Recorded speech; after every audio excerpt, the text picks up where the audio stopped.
Okay, welcome back. It's fantastic to have so many of you join us here at FinTech Live New York. And let's go to our first fireside session of the day. And it's an absolute pleasure to introduce Jane Prokop, Executive Vice President, Global Head of Small and Medium Enterprises at Mastercard. And our subject is supercharging small and mid-sized businesses through the power of FinTech partnership. Hi Jane, how are you?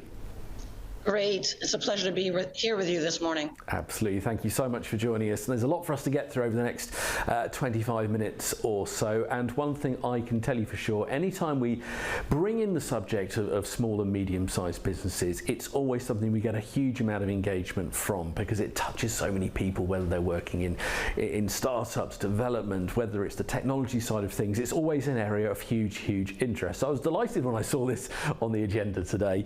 So let's start with the subject of small and medium-sized businesses. We know they play an absolutely critical, pivotal role in the global economy. Speak to me a bit more about that. How do you see their role and their place? Well, few people outside of the sector actually understand this, but small and medium businesses actually constitute more than 90% of the businesses that exist worldwide. They contribute to more than half of the employment and half of the GDP in almost all markets. So they're a huge part of the economy of every single market. We see about 400 million SMEs globally, and those are the ones that are actually formally registered. There are probably another large chunk of them who are not formally registered in most countries and are acting informally. And they account for about $50 trillion in spend globally each year. It's extraordinary when you look at the numbers like that and their absolute influence.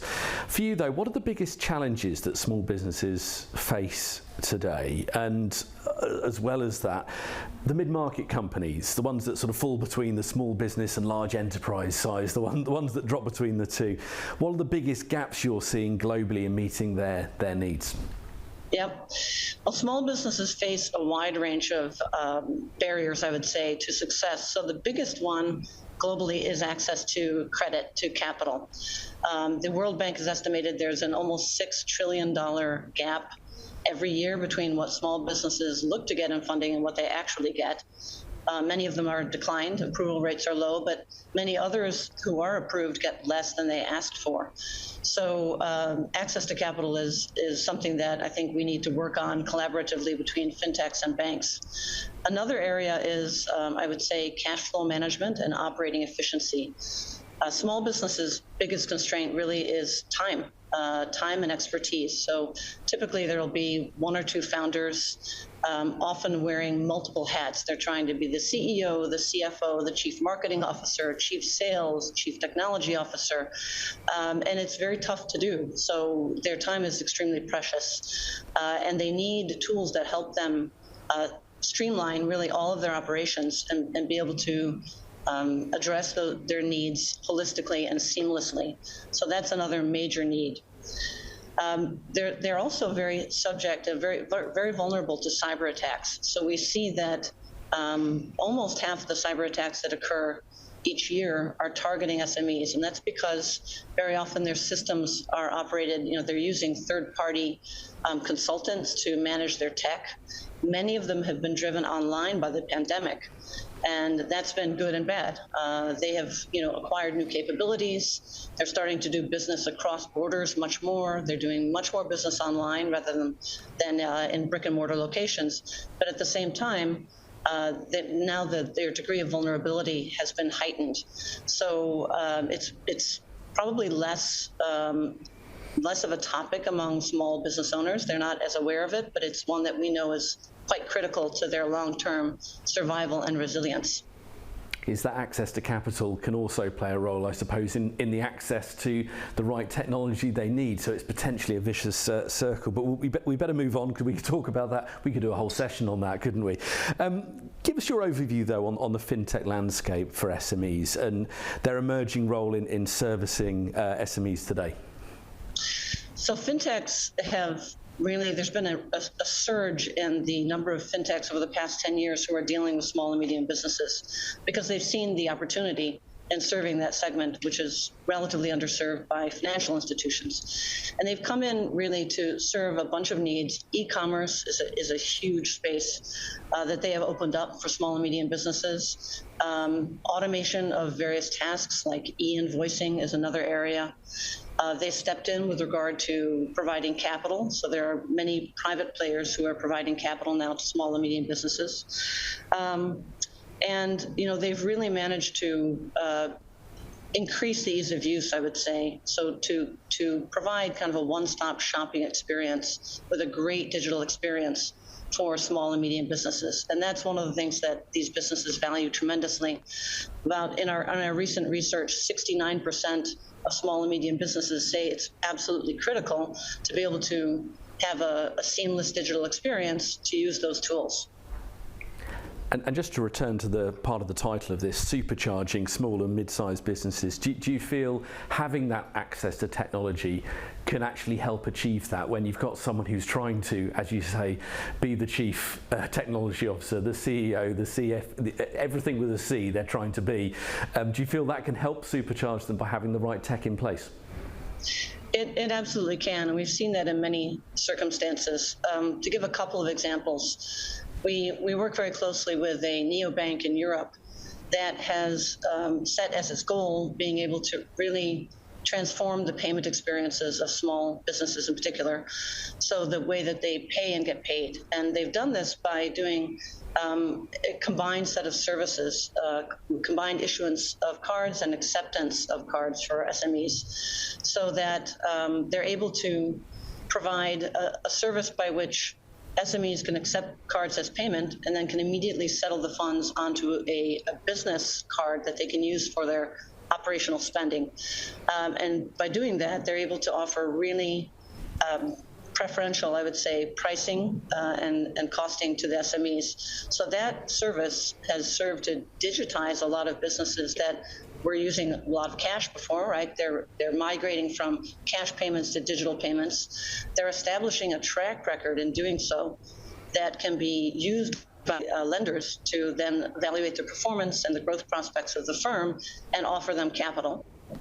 And they're bringing down their cost of operations and the time that's required for them to operate the business to do these fundamental, basic services like accepting payments and making payments. So that's been a very, very successful example. We've seen in Latin America, if we take as an example, many firms that are stepping into the small business space with differentiated offerings. So they are offering not just payment abilities, but also financial and operational tools alongside digital tools. So they might offer, a super sales app for them. They might have a marketplace for SMEs that goes with their services that allows SMEs to really tap into other services. Recently, we've seen a couple of fintechs in Latin America partnering together to address the construction and hardware sector via a card offering that enables these firms to get access to capital and to make payments more securely rather than using cash. So there's a lot of activity that is really making a very tangible impact on small and medium businesses and their growth prospects. It's all about impact, isn't it? You can have every strategy you like, but if there's no impact at the end of it, then what was the point in the first place? You're really digging into the real crux of this conversation, I think, here, and that is about the power of the partnerships and the power that can give. We're seeing more and more collaboration, more partnerships between banks, fintechs, payment service providers. You just gave us one there. What's Mastercard's approach to this, though? How when it comes to partnering with fintechs? Yeah, our approach is really two-pronged. I mean, on the one hand, we support the early stage fintechs through our Start Path program, which brings in companies and gives them access to the full suite of Mastercard abilities and assets, and also helps introduce them to financial players with whom they can partner, whom they can serve. So it's supporting those early stage companies. On the second hand, we act very much as a matchmaker, I would say, between fintechs and our financial institution partners. So in many cases, we find financial institutions who are looking to add certain capabilities to their suite of services that they offer out to small or medium businesses. And as we know, the path to building these capabilities can be long and very expensive. So often often they come to us and they ask, who can they partner with in a particular market for a particular function? And we often are introducing these parties to one another, which we see as a net huge benefit to the financial ecosystem. Now, you're clearly very, very passionate about small and medium-sized enterprises. If you weren't, you might be in the wrong job. You've given us one great example already of success stories about fintechs and bank partnerships working together for benefit. I'm sure you have literally hundreds across your desk every day. Are there any others you'd want to flag up? I think a very critical area is, again, in access to capital. So what we've seen over the past decade or so is that fintechs have stepped in and they have really transformed the way that that lending is being done. So they have made use of non-traditional data sources. So the traditional data sources used by financial institutions typically are financial statements, tax returns, these sorts of things. The fintechs have stepped in and they've used a wide array of data that do not fall in those categories, but that help elucidate the risk associated with the business. So they're making use of that data. They're automating the decision process through the use of digital tools, so end-to-end systems that allow lending decisions to be made according to a set of rules and set of credit scores from the data that reduces the cost, therefore, of serving up these loans to small businesses. And they've provided, a very good user experience. So small businesses can come online, they can apply, and they can effectively get an instant answer as to whether or not they qualify for funding and for how much. So they have really transformed the front end of the experience as well as sort of the workflow. And I think that financial institutions, on the other hand, really play and will continue to play a very pivotal role in expanding access to capital.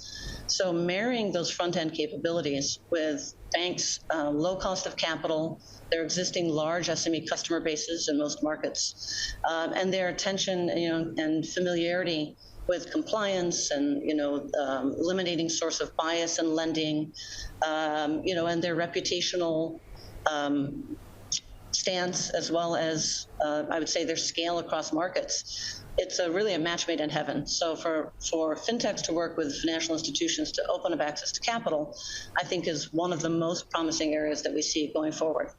It's all about financial inclusion, really, and that's been an undercurrent to this whole conversation here.